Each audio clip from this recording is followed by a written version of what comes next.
guys? It's Mma Analyst here to give you my predictions for UFC 154, the return of Georges St-Pierre and Carlos Condit, who we all remember when he beat Nick Diaz and has decided to sit out and wait for Georges St-Pierre.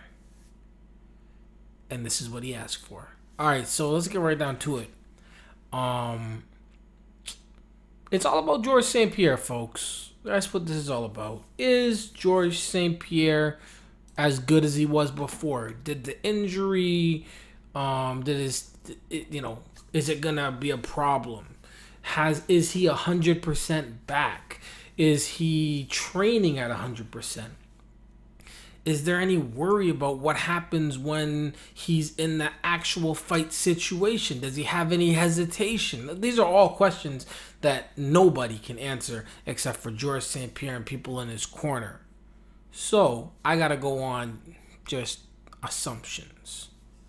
I'm gonna assume that he's got like the best, doctors and rehab and all that stuff money can buy. And I'm gonna assume that he didn't take 18 months off fighting to not come back 100%. Those are two assumptions I'm going to go take. Now, don't mean that they're true. It could have been like, if I continue to do this, I'm going to have to just, walk away from the belt or whatever the situation is. He could still be a little bit hurt. He could be at 90%. Who knows? But I'm going to assume that he's damn near 100%. Nobody's ever really at 100, even when they're not injured. They've got some kind of little nagging little whatever. So when I say 100, I mean like fighter 100. You know what I mean? So with him at 100 and Carlos Condit, doing what he does, what do I see happening in this fight? All right. So on the feet, I think the fight's not really going to go there for too long. But on the feet, I give the advantage actually to Carlos Condit if they were to just stay on the feet. Not if they were going to just, George is going to use his jab to set up takedowns and maybe George will outland Carlos Condit. But on the feet, if George were to come out and just be like, I'm just going to keep this on the feet, I got to go with Carlos Condit. But that's not going to happen. Georges St-Pierre is going to do what he always does, or at least what he's always done since the Matt Serra loss in 2007. He's going to come out there, he's going to throw a few strikes, close the distance, boom, get the takedown. I don't really see Carlos stuffing the takedowns. If he stuffs the takedowns, then, that could be interesting. But I don't really see that happening. I see him not stuffing the takedowns, being put on his back, and then I don't see George really moving outside of that guard. There's a few people in the UFC that have been able to do what they want.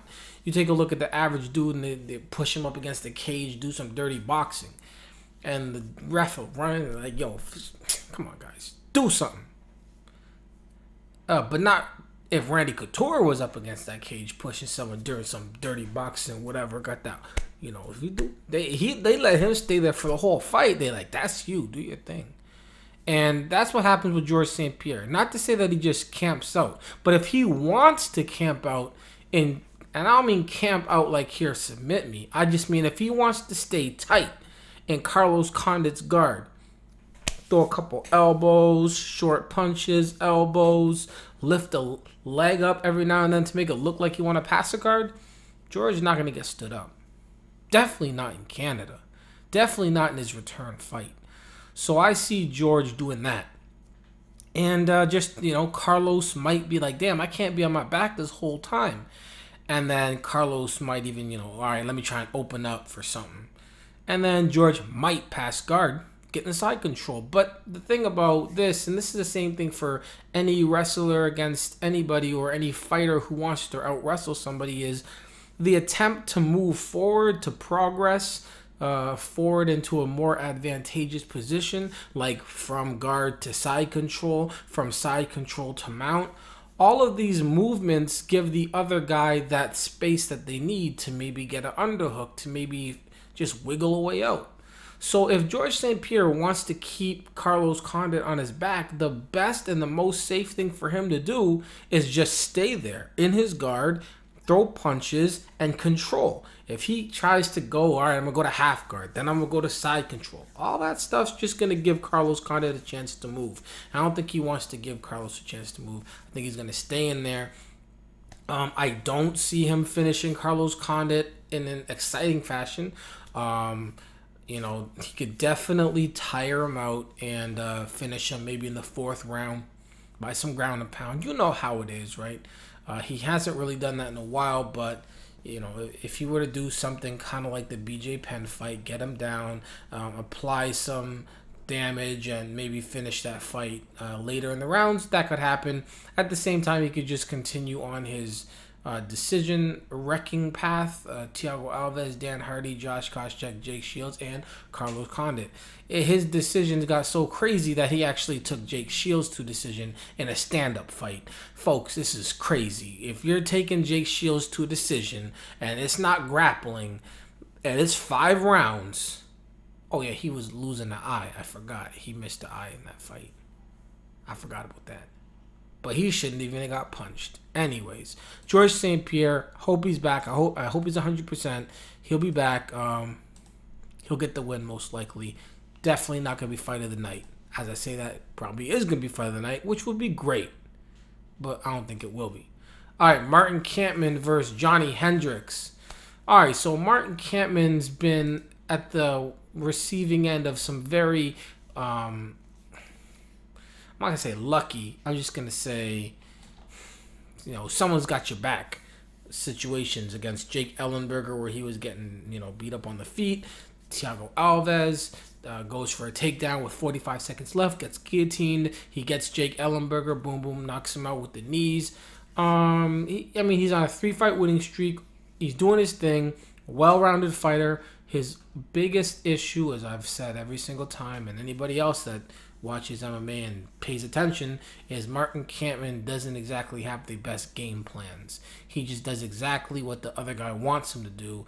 He'll go out there and try and box with Mike Tyson and grapple with, you know, Roger Gracie. Like, he just doesn't think.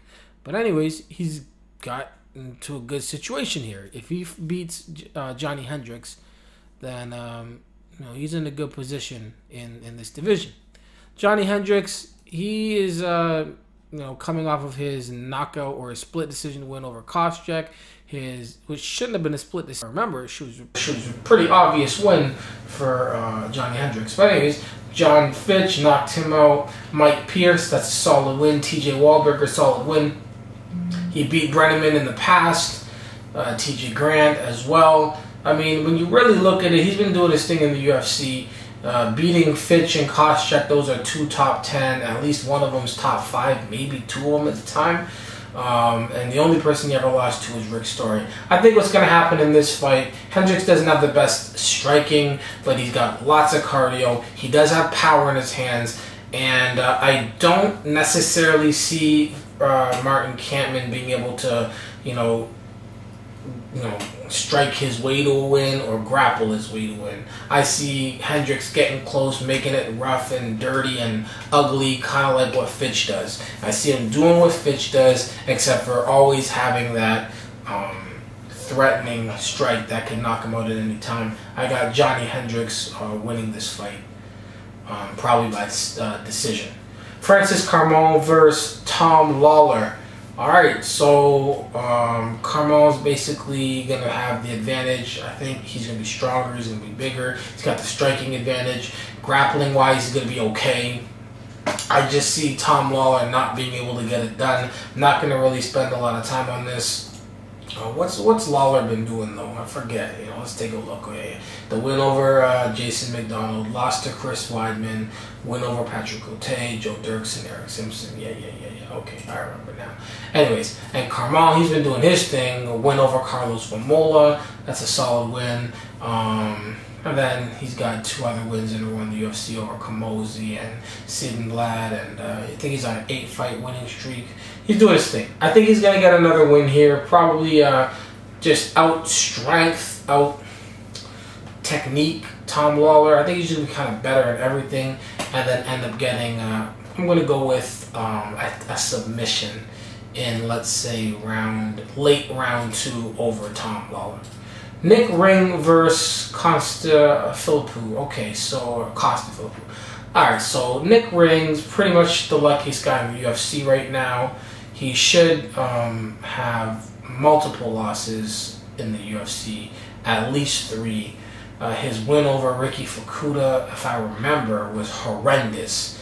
Like, he completely did not win that fight. And then I'm pretty damn sure, if my memory serves me correctly, he should have lost against Court McGee too. But I don't know what's going on. These judges seem to love Nick Ring, and he keeps getting the wins. Can't hate on him, but it is what it is. He'll be going against Costa Philippou, who's been pretty solid. Ricky Fukuda, I think that was a legit win. Court McGee, that was definitely a legit win. I mean, these guys should be facing each other. They've been fighting the same opponents. And, yeah, I'm going to have to go with Costa Philippou being stronger. I think Nick Ring probably has the better technical striking. But I think Costa's just got he's got the power. He's going to be more aggressive. I don't see him getting picked apart for 3 rounds. I see him, wrestling, outpowering and actual just strength, grappling. I just think Costa Philippou is going to win this fight. I'm going to say by decision. Mark Hominick versus Pablo Garza. Okay, Mark, they tried before. They're going to try again. Okay? You were the #1 contender. You didn't have to do a lot. You just had to beat George Roop and Leonard Garcia, Yves Joubert, Brian Caraway. But anyways, it don't matter. The point is you did your thing against Jose Aldo. You did your thing. Nobody can hate. All 5 rounds, and then you had that humongous, you were pregnant on your forehead, and, he, I don't know if it was a he or she, but happy birthday to the little dude. I actually think his wife was actually pregnant at the time. And he came out to the Coming Home, which was the first and last time it ever needed to happen because it was real epic. It was in Toronto. Anyways, you did your thing. No harm, no foul. You even made Jose Aldo look like other people thought they could beat him. Like, oh, I got him now because I just saw what Mark Hominick did, and, that's not what happens. But anyways, then you had your Chen Sung Jung slip up where you wanted to go out there and knock him out, and you ended up giving the dude the fastest knockout in the UFC history. Alright, we understand. That was a mistake. Then they gave you Eddie Yagin, which was supposed to be you just beating up a guy who's got only striking, but you got better technical striking and all that good stuff, and you ended up losing a decision there. You did get Fight of the Night, so at least you got a nice extra little paycheck, but you got 3 losses in a row. Now they're giving you Pablo Garza. This, my friend, is the UFC saying, we need you to win. And you know what? You need to win this fight. You know this. I know this. It is what it is. Go out there. You got better striking. Pablo Garza could maybe decide he wants to, I don't know what he would do in this fight. Maybe he wants to take it to the ground or something like that. Look, man. Go out there and get your win. You should be able to win this fight. If you don't win this fight, that's 4 losses in a row. And there's just no reason for all of this foolishness, Mark. Okay? I'm going to go with Mark Hominick via an absolute beatdown. Okay? I think he's going to have the better striking. He's going to stuff takedowns. And I think Pablo Garza is going to get beat up pretty bad. Alright, so there you go. Undercard. I've got Patrick Cote versus Alessio Sakara. I've got Patrick Cote. These dudes ain't one in the UFC. If you these guys combine, if you put these guys together, it was like Tito. Remember when Tito hadn't won in like a million years? Patrick Cote, I think he lost 3 in a row. He got cut from the UFC or released. He got a 4-fight winning streak. They let him back against Kung Lee. He lost, and now they're in Canada, so they put him on the card. Hey, props. Get that money. Get the win. Alessio Sakara's chin has got a little bit of issues. And you got mad power in your hands. Sakara's going to be faster, but whatever. I'm going to go with Patrick Cote. I'm going to go with Chad Griggs over Cyril Diabate. I'm going to go with Rafael Dos Anjos over Mark Bocek. Sam Stout over John McDessie. Carvalho over Rodrigo Dam. I'm going to go with Matt Riddle over McGuire. I don't like that pick, but I'm going to go with it. Ivan Menjivar over Azamat Gashimov. I mean, I had to look into this dude here, pause, because I looked at his record, and he fought 8 times. And out of his 8 times he fought, only 2 of his opponents have ever won. Now, I went on Google or YouTube and actually looked into the one guy that beat him, because it's like, you know what, all right, he lost to somebody, so let's. And then I looked, and it was like this guy only had 1 fight, and it was a head kick knockout win over Azamat. So I'm saying to myself, okay, wait a sec, you go out there, you knock this guy out, your first fight ever, and you never fight again. I'm like, yo, dude, like, is this real? All these guys, out of 8 fighters, 2 of them have wins. He beat guys that have like 0-1, debut, 0-2, debut, 0-1. Like, these guys have no wins. It's crazy. So I just looked into one of them, the one guy that beat him, because I figured if you're going to make up a fake record or something like that, you're going to at least have somebody beat you. And you're just, so anyways, he does exist, but these other dudes, and maybe I'm just a noob, and maybe I should look into my Russian, the fights over there. But I don't even know what's going on with all these things, but it's just a bunch of Russian leagues that I've never heard of, really, and a bunch of guys that don't have wins. And he's 7-1, and he's coming into the UFC, and he's fighting Ivan Menjivar. With all that being said, I'm going with Ivan Menjivar. I don't even know if the other guy's record is real. It's crazy. It's real crazy. I mean, come on now. They bring this homeboy over from Russia. This guy's opponents here 8 times, and if you add up his fights and all his opponents' fights together, they got like 20 fights and like 8 wins. That's one of the craziest things I ever saw. Steven Siler versus Darren Elkins. This is close. I kind of feel like Darren Elkins is going to win this, but I can't go against Steven Siler's, he's just beating people down, really. Just being real mean. Just a real nerdy looking, but crazy mean, tall bean pole, but beat your ass down type dude. So I'm going to go with Steven Siler over Darren Elkins. There you go. The card, it's in Canada, so it's going to be filled with Canadians. They're not going to bring over a lot of star power because they got George St-Pierre, and that's all they feel they need. But, this ticket sales were bad, and Dana White actually admitted that the price might have been a little too much. Anyways, there you go. MMA is important. Peace.